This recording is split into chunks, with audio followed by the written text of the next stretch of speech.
Welcome to the Deep Dive. Today we're taking on a really critical and honestly tragic public health issue: drug addiction. Yeah. For you, we've synthesized knowledge that spans from basic neurobiology right up to some pretty cutting-edge mathematical modeling. We Nice. want to move past the moralizing on this issue and get straight into the science of why, for some people, addiction is just this fast, predictable, and devastating process. It's so vital to frame this correctly. I mean, the sheer scale of it is, it's overwhelming. Not just a personal struggle, is it? Not at all. Addiction is a massive societal financial drain. We're talking over $700 billion annually for Americans. Wow. In healthcare, crime, lost economic potential, and more tragically, the human cost is just catastrophic. You just have to look at the record number of fatal overdoses we've seen. Yep. The scientific consensus on this is firm. Addiction is a chronic disease of the brain. Like heart disease or diabetes. Exactly like that. It fundamentally disrupts the normal functioning of a crucial organ. So our mission today is to give you a deep understanding of that disruption.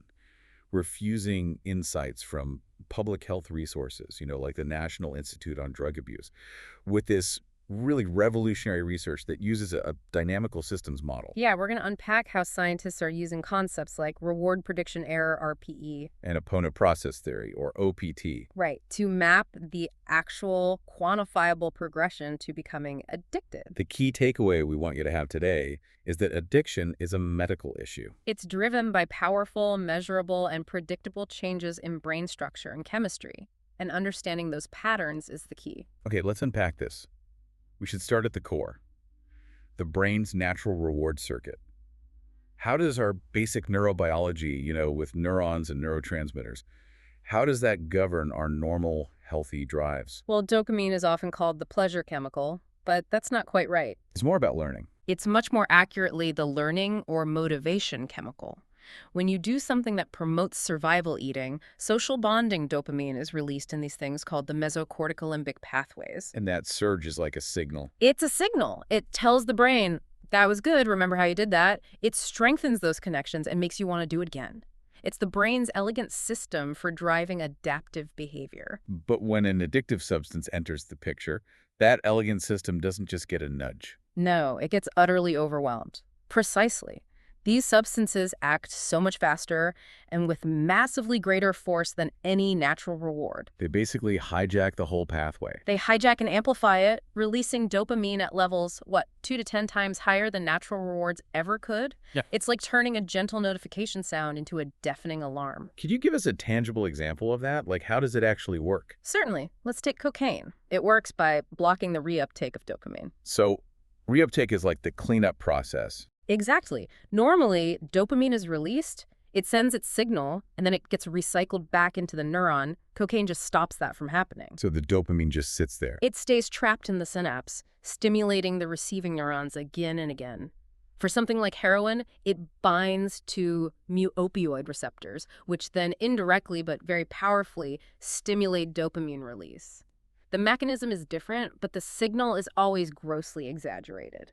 And that massive unnatural amplification that brings us to what's called incentive salience theory, right? Yeah. IST. Yes. Because if the reward signal is that exaggerated, the wanting of the drug must also be amplified, maybe even more than the actual pleasure you get from it. That is the core of IST.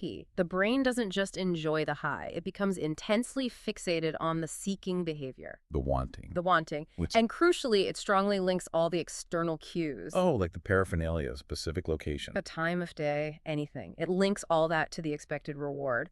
And then those cues trigger the seeking behavior automatically. It drives the compulsion. And IST flows right into the concept of reward prediction error, or RPE, which is how the brain adjusts its expectations. Yes, RTE is basically the math of learning.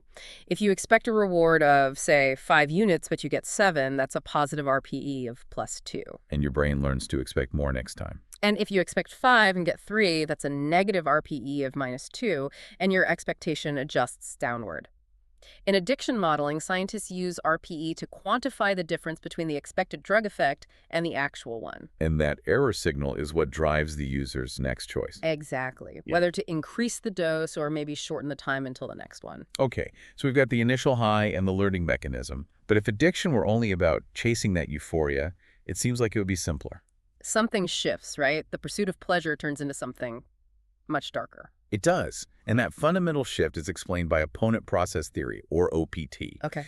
This is the core physiological response behind tolerance and dependence. The body always strives for stability, for homeostasis. Right. And OPT suggests that any intense emotional experience, what we'll call the A process, that initial pleasant rush, Mm. it automatically triggers a counteracting, unpleasant B process designed to bring the body back to baseline. Let's break those A and B dynamics down, because this is where the system really fails. So the A process is straightforward. That's the initial positive euphoric rush. It's linked to activating pleasure centers like the nucleus accumbens. It's the peak of the experience. And the B process is sort of the metabolic debt that has to be paid. Exactly. The B process is the unpleasant negative counterresponse. It's what we experience as withdrawal, anxiety, craving. All the bad stuff. All the bad stuff.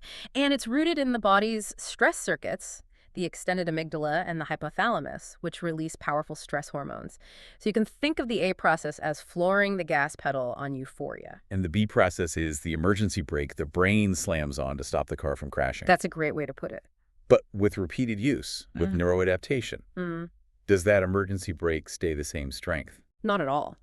With repeated exposure, the brain's baseline actually shifts. This is neuroadaptation. The system becomes sensitized to the crash. The B process starts to appear earlier, it lasts longer, and it becomes exponentially more intense relative to the A process. So if the initial A was a 10, the B starts as maybe a -2, but after a year, the A might still be a 10, but the B is now a -15. That's a perfect illustration, and we see physiological changes, like a reduction, a downregulation of D2 dopamine receptors. The brain is literally cutting the lines of It's communication. trying to reestablish equilibrium. But what happens is the long-term abuser develops a new baseline that is inherently deficient. Their normal state isn't 0 anymore, it's -5 or -10. And this explains that clinical observation perfectly. The person feels flat, lifeless, and depressed, and they need larger doses just to get from their negative baseline back to what feels normal. They are literally chasing 0, not pleasure. So the primary motivator becomes avoiding the B process crash. That's the crux of dependence. The whole thing shifts from a positive reinforcement cycle seeking pleasure to a negative reinforcement cycle, which is avoiding pain. And this is the exact point where researchers can switch from this description to a mathematical one. It's just compelling that scientists can map this seemingly chaotic trajectory with math. How do they actually model it? What are the moving parts? The models treat drug use as a feedback loop. They track unseen physiological parameters and then the observable behaviors. Okay, so let's translate some of those physiological parameters for everyone listening. Sure. So we look at variables like $$ sensitivities. You can think of these as measuring how quickly and intensely that negative B process develops in your system. A high G or B means your body racks up a huge metabolic debt after each use. A huge debt, very quickly. We also track something called beta, which is the decay rate of that debt. Does it fade quickly or does it linger for days? And on the behavioral side, what does the user actually control in this equation? The user controls the input. So that's variables like delta, which is dose size, and T, the timing of the next dose. And the model links the user's perception, the RP, directly back to how they adjust those inputs. So addiction gets mathematically defined as a failure state. Precisely. It's a state where the overall integrated reward, which they call lucalars, is just persistently negative. The user is getting a negative net benefit from the drug, but they continue because the negative RPE drives them to try and fix it with the next dose. Wait, but if the RPE is persistently negative, meaning the experience is demonstrably worse every time, why doesn't the user just stop? And that is the crucial clinical insight the model captures. Okay. The negative RPE doesn't signal stop because this is bad. It signals your expectation to avoid the negative B process was unmet. So you have to adjust. Therefore, you must adjust the dose or timing to meet that baseline stability. And the model shows different pathways, too. Some users show a steady decline, while others have this yo-yo effect before they crash into addiction. That yo-yo progression. That sounds a lot like relapse and brief periods of trying to stop. So what does this math tell us about who is most vulnerable? This is a massive insight for prevention. The math definitively identifies the biggest risk factor as a person having or developing a really strong B process response. So high dollar and bi-dollar sensitivities in the model's terms. Exactly. Users whose systems are highly reactive to the negative consequences, who build up that debt faster and deeper, they show a significantly accelerated onset of addiction. And the sources connect this back to real-world personality traits. They do. Researchers link this physiological sensitivity to clinical observations about neuroticism, individuals who inherently exhibit more pronounced negative effects. So if your system is just predisposed to experiencing pain or negative emotions more intensely, the model predicts you are fundamentally more vulnerable. Yes, you're more vulnerable to the B process trap. So the compulsion isn't just about the A process rush anymore. It's driven by the intense negative RPE from the B process crashing in. The user is basically taking the drug when the RPE hits a critical negative threshold just to avoid that withdrawal pain. That's the model's key behavioral prediction. They are self-medicating to avoid pain. They're functionally using the substance to avoid falling below a certain critical negative baseline, which they call or C tolerance. It links the internal neurophysiology directly to the external compulsive behavior. Stepping back for a second, we have to talk about vulnerability in terms of age. We know addiction rarely starts in adulthood. Absolutely. It's categorized as a developmental disease for a reason. It almost always starts during adolescence. Which is a biological vulnerability. A huge one. The prefrontal cortex, the CEO of the brain, right? Decision-making, risk assessment, impulse control. It's not done cooking yet. It's not done cooking. It doesn't finish maturing until well into the mid-20s. If you introduce these potent brain-changing substances during that critical window, you can hardwire those compulsive pathways before the control center is even fully online. And those consequences just ripple outward. They affect everything. Medical health, cancer, heart disease, direct brain damage from things like alcohol or inhalants. It accelerates the spread of infectious diseases. Right, like HIV and hepatitis C through injection drug use. A significant portion of new cases. And of course, it drives those massive social and economic costs we mentioned at the start. That $700 billion annual price tag. So given this deep understanding, what does the science say about effective prevention and treatment? Prevention is always the highest leverage strategy. Research-based programs, they have different categories like universal, selective, indicated. They work because they boost protective factors and reduce known risk factors. And there's one really compelling finding. There is.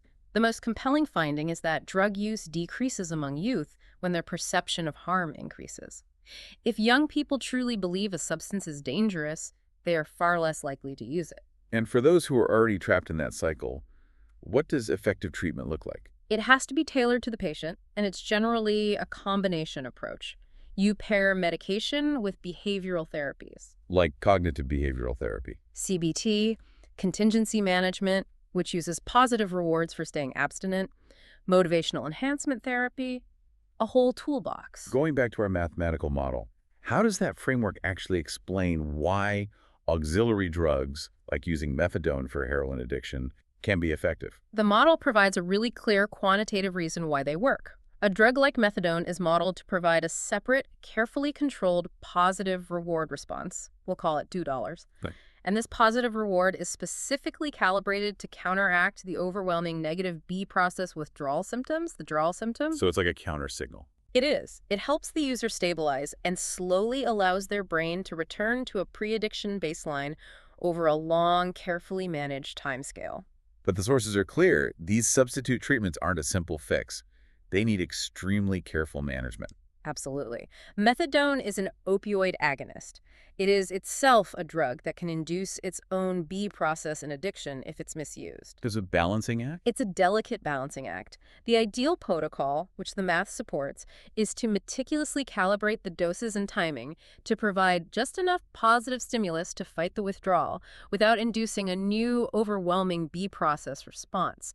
It's about helping the patient escape the loop. This has been a really profound deep dive. We've gone from the macro social tragedy of addiction all the way down to the micro level of dopamine A processes and B processes. And shown how these internal neurodynamics can be mapped and even predicted using RPE and these complex dynamical systems. For me, the lasting insight is the clarity from the mathematical models. They really move the conversation away from willpower. They do. They definitively identify the highly reactive B process, that neurological imperative to avoid pain, as the primary pathway to rapid addiction.